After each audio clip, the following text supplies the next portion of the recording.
आज हम अध्याय 3 दो चरों वाले रैखिक समीकरण युग्म जिसकी प्रश्नावली 3.2 इसका तीसरा सवाल हम हल करेंगे। तीसरा सवाल दिया गया है 3x माइनस वाई बराबर 3 और 9x माइनस 3y बराबर 9 और इस प्रश्न को हमें रैखिक समीकरण जो दिया गया है प्रतिस्थापन विधि से इसे हल करना है। आप इसे हल करेंगे, दिया है 3x माइनस वाई बराबर 3, ये हो गया आपका समीकरण 1। 9x माइनस 3y बराबर 9, ये हो गया आपका समीकरण नंबर 2। प्रतिस्थापन विधि से बनाने के लिए किसी भी एक समीकरण हमें लेना पड़ेगा, तो हमने लिया समीकरण 1 से, फिर उसके बाद समीकरण 1 हमने लिख दिया 3x माइनस वाई बराबर 3। तो यहाँ से 3x, ये जो 3 है इसको पक्षांतर करके इस तरफ ला लो, माइनस 3 हो जाएगा और ये माइनस वाई इधर आके क्या हो जाएगा प्लस वाई, अर्थात y बराबर हो गया 3x माइनस 3 और इसे हम दे देंगे समीकरण नंबर 3। अब यह समीकरण नंबर जो 3 है जिसे हमने 1 से प्राप्त किया है, तो इसे हमें 2 में रखना है, तो हम लिख देते हैं y का मान समीकरण 2 में रखने पर, समीकरण 2 में रखने पर तो 2 हमारे पास दिया गया है 9x माइनस 3y बराबर 9, तो यहाँ से 9x हो गया माइनस 3 और y की जगह हम रख देंगे 3x माइनस 3 बराबर 9। ये हमने y का मान पुट कर दिए यहाँ। ये हो गया आपका 9x माइनस 3 का गुणा करेंगे तो 3 3 9x, माइनस और माइनस हो गया प्लस 3 3 9 बराबर 9, प्लस 9 से माइनस 9 कट गया तो यहाँ पर क्या बचा 9 बराबर 9। यहाँ पर हमें जो मान प्राप्त हो रहे हैं दोनों पक्ष में 9 बराबर 9। अब यहाँ पर कोई भी चर राशि हमें प्राप्त नहीं हो रही है जिससे हम इसका मान समीकरण में 3 में रखें और हल करें, तो ऐसी स्थिति में दिए गए जो समीकरण होते हैं उनके अनंत अनेक हल होते हैं, तो हम यहाँ आंसर लिख देंगे। अतः दिए गए समीकरण के अपरिमित रूप से अनेक हल होंगे, है ना। इस सवाल को हम यहीं तक हल करेंगे और इसके बाद इसे हल नहीं करना है, क्योंकि यहाँ पर हमें जो अचर राशि 9 बराबर 9 प्राप्त हुई है और ऐसी स्थिति में जो दिए गए समीकरणों के हल है वो अपरिमित रूप से अनंत अनेक हल होते हैं और यहाँ पर ही यह सवाल हमारा खत्म हो जाएगा। इसके बाद हम देखते हैं दूसरा क्वेश्चन।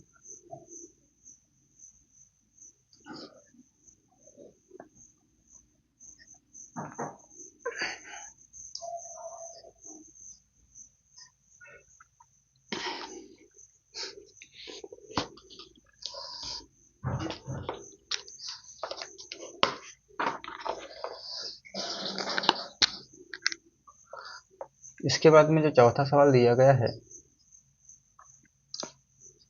0.2x धन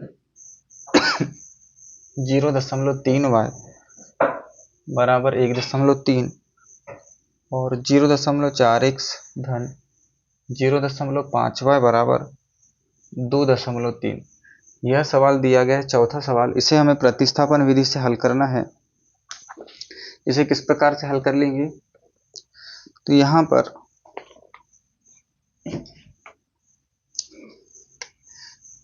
सबसे पहले हल दिया है 0.2x धन 0.3y बराबर 1.3, ये हो गया आपका समीकरण 1। उसके बाद में 0.4x धन 0.5y बराबर 2.3, ये हो गया आपका समीकरण नंबर 2। इसके बाद में कोई भी एक समीकरण हमें यहाँ पर ले लेना है, समीकरण 1 या समीकरण 2 जो हमें सरल समझ में आता है।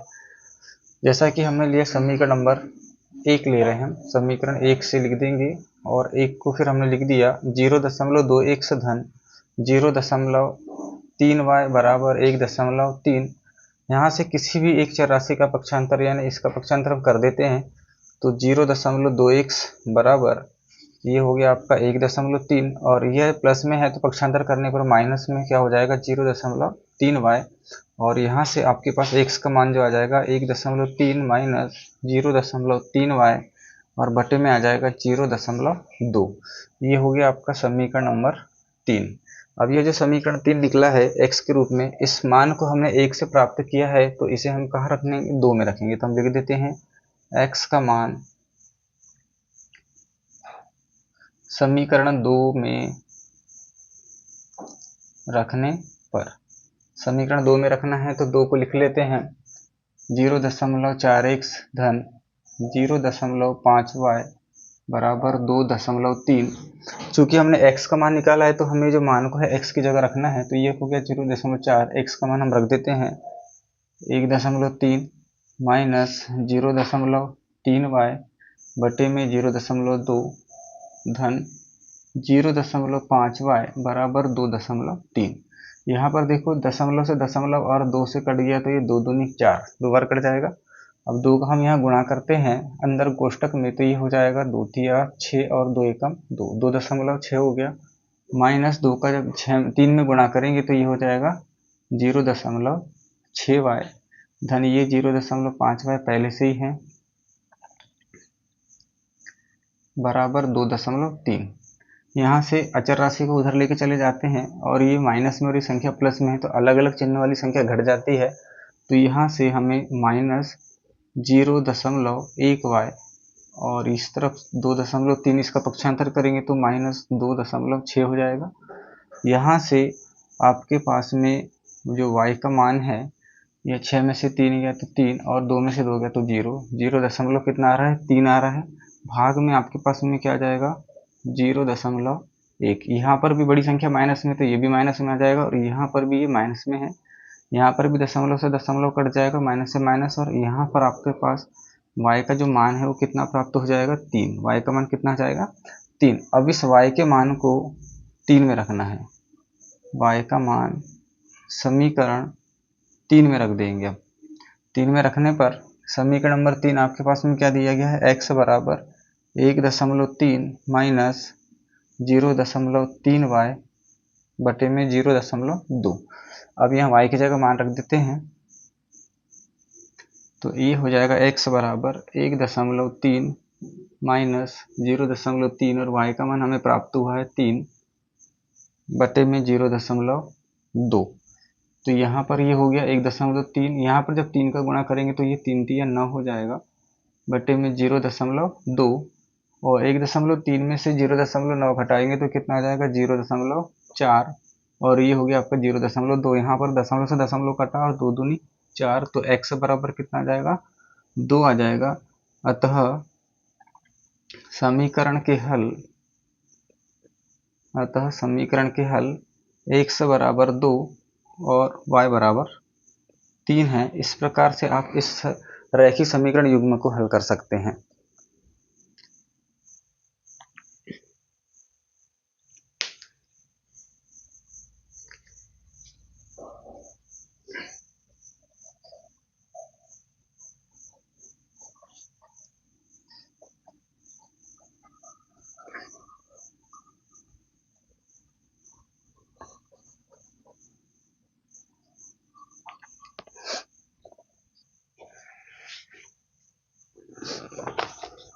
इसके बाद 5वां सवाल दिया गया है,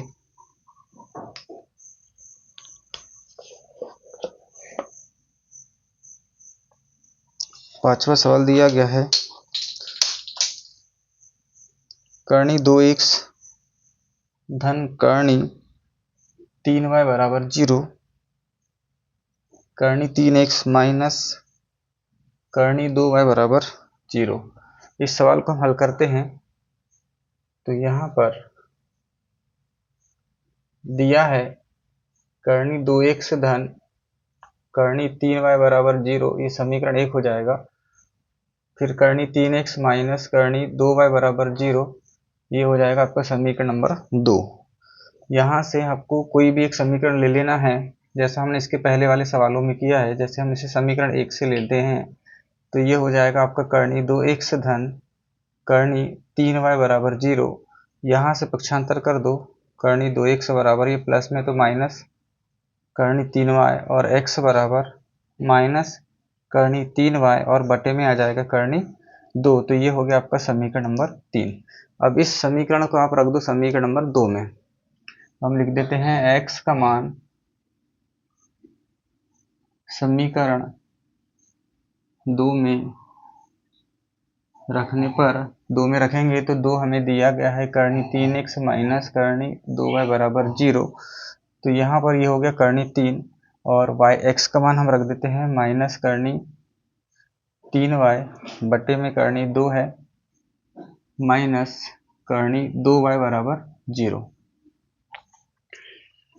यहाँ हमने x का मान रख दिया करनी 3y बटे करनी 2। अब यहाँ पर देखो कटेगा नहीं तो हमें क्या कर लेना है, कोष्टक में गुणा, तो ये माइनस करनी 3 और करनी 3 का गुणा कितना हो जाता है 3y बटे में कितना आ गया करनी 2 माइनस करनी 2y, इसके बटे में कुछ नहीं है तो 1 ले लो, लघुत्तम लेना पड़ेगा। लघुत्तम कितना आ गया करनी 2 आ गया, करनी 2 से करनी 2 कैंसिल हो जाएगा तो यहाँ बचेगा आपके पास में 3y माइनस 1 का भाग करनी 2 बार गया, करनी 2 का जो गुणा करनी 2 में करेंगे तो कितना आ जाएगा 2y बराबर 0। -3 और -3 2y को जोड़ेंगे तो कितना हो जाएगा -5y, और इसका गुणा हम इसके साथ कर लेंगे 0 के साथ में तो ये कितना हो जाएगा 0। तो y बराबर 0 बटे -5, अर्थात आपके पास में y का मान कितना प्राप्त हो जाएगा 0। और y का मान जो 0 आया है उसे समीकरण 3 में रख दो। y का मान समीकरण 3 में रख देंगे तो 3 हमें जो दिया गया है x बराबर माइनस करनी 3y बटे करनी 2, तो यहाँ से माइनस करनी 3 और y का मान हम 0 रख देंगे तो यहाँ पर भी क्या हो जाएगा 0 बटे करनी 2, अर्थात x बराबर भी कितना प्राप्त हो जाएगा 0। अतः समीकरण के हल x बराबर 0 और y बराबर 0 है। इस प्रकार से आप इस सवाल को हल कर सकते हैं।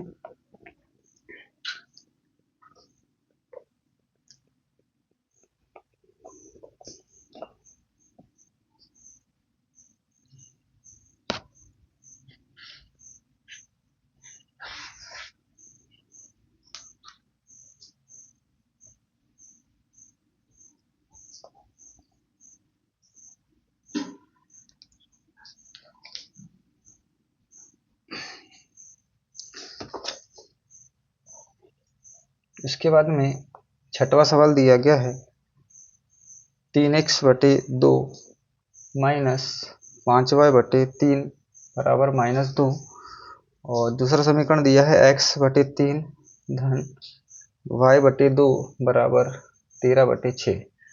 यहाँ पर इसे हल कर लेंगे, जैसे 3x बटे 2 माइनस 5y बटे 3 बराबर -2 है, इसे संतुलित कर लेते हैं तो लघुत्तम ले लेंगे।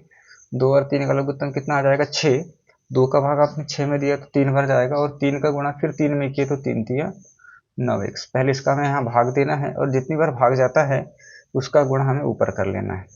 माइनस 3 का फिर भाग दिए कितनी बार गया 2 बार, और 2 पंचे 10y बराबर -2। अब ये हो जाएगा आपका 9x माइनस 10y बराबर 6 का गुणा -2 में होगा तो -12।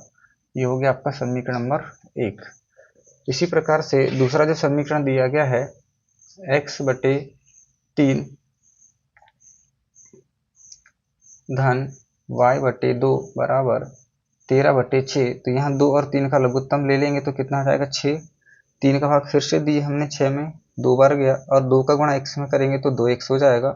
2 का भाग 6 में 3 बार गया, 3 का गुणा y में करेंगे तो 3y बराबर 13 बटे 6। यहाँ 6 से 6 कट गया है तो ये हो गया 2x धन 3y बराबर 13। ये हो गया आपका समीकरण नंबर 2। अब आप समीकरण 1 या 2 ले लो। समीकरण 1 से ले लेते हैं। समीकरण 1 दिया गया है 9x माइनस 10y बराबर -12, तो ये हो गया आपका 9x बराबर -12, ये माइनस है तो इधर आके प्लस 10y हो जाएगा, और 1 से बराबर ही हो गया -12 धन 10y बटे में क्या आ गया 9। ये हो गया आपका समीकरण नंबर 3। अब इस x के मान को समीकरण 2 में रख दो। समीकरण 2 में रखना है तो 2 हमें दिया गया है 2x धन 3y बराबर 13। तो ये हो गया 2x की जगह हमने रख दिया -12 धन 10y और बटे में 9 धन 3y बराबर 13। 2 से 9 कट नहीं रहा इसलिए सीधे गुणा कर लेते हैं, तो ये हो जाएगा -24 धन 10 दूनी 20y बटे में 9 धन 3y बराबर 13। इसके बाद में यहाँ लघुत्तम ले लेते हैं, तो 9 और 1 का लघुत्तम कितना आ जाएगा, यहाँ पर आपके पास में 9 आ जाएगा। 9 का भाग 9 में एक बार गया और 1 का गुणा यहाँ ऊपर करेंगे तो जैसा का वैसे ही आ जाएगा -24 धन 20y और 1 का भाग यहाँ 9 बार दिए, 9 तिया कितना हो जाएगा 27y बराबर 13।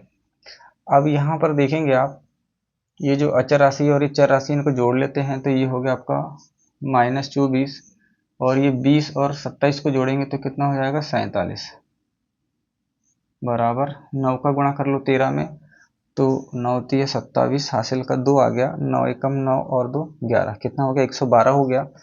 24 का पक्षांतर कर लो उस तरफ, 47y बराबर 112 और प्लस 24, तो y बराबर यहाँ 4 और 2 6, 2 और 1 3, 136 और ये हो गया 47। तो 47 से काटेंगे तो कितनी बार कट जाएगा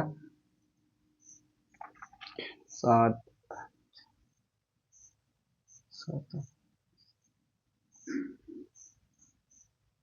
47 कितनी बार कट जाएगा यहाँ से 9 सॉरी 9 तिया 27 होता है, 9 तिया 27 हासिल का 2 9 एकम 9 117 है ना। ये हो गया आपके पास 117 और 117 में 24 को जोड़ेंगे तो ये 4 और 7 आ जाएगा आपके पास 11, 2 3 1 4 141 और ये 47 से कट जाएगा कितनी बार 3 बार, तो y का मान आपको मिल जाएगा 3। अब y का मान आपको रखना है 3 में, y का मान समीकरण 3 में रख देते हैं, तो 3 जो दिया गया है आपके पास में x बराबर -12 धन 10y बटे में 9, तो ये -12 धन 10 y का मान यहाँ 3 रख देते हैं बटे में क्या हो जाएगा 9 -12 धन 10 दिया कितना हो गया 30 बटे 9 और 30 में से 12 गया तो कितना बचेगा 18 भागित 9, 9 दूनी 18, तो x बराबर कितना आ जाएगा 2 आ जाएगा। अतः समीकरण के हल x बराबर 2 और y बराबर 3 है, तो ये हो जाएगा इसका आंसर। इस प्रकार से प्रतिस्थापन विधि के आज हमने 4 सवाल हल किया, तीसरा चौथा पांचवा और छठवां। वीडियो पसंद आए तो वीडियो को लाइक शेयर एंड सब्सक्राइब करें।